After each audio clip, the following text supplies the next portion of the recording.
problèmes que ça peut créer. En 2021, vous vous rappelez? Et donc, on a avancé en 2025, l'année dernière, où il faut que le parti désigne encore un candidat. Le président Yahya Boni est encore présent. D'accord. Le président Yahya Boni est encore présent. Et certains disent, bon, on a entendu dans ce pays, le président Yahya Boni n'aime pas Eri Hunete, il n'aime pas les autres. Et donc, la confusion là encore s'est créée autour de lui. Autour de lui. Oui. C'est pourquoi je me suis demandé tout à l'heure, les raisons qu'évoquait le président tout à l'heure, ces raisons-là peuvent être réelles. Oui. Mais est-ce que les raisons obligent à ce que ce soit forcément le président Yahya Boni?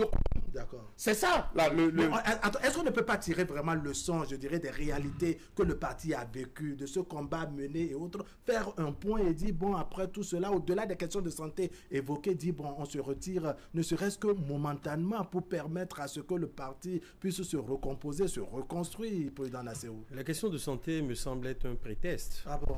Oui. Ça ne vous convainc toujours pas? Non, parce qu'il faut voir le timing.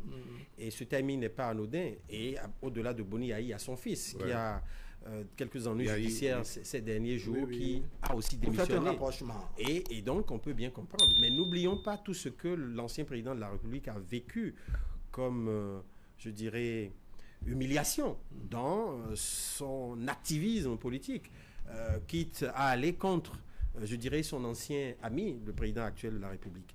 Mais après, on peut s'interroger sur ce qu'il est venu faire à la tête du Parti Les Démocrates. Au fond, comme je l'ai dit, il défend des idéaux de courtisans et de partisans.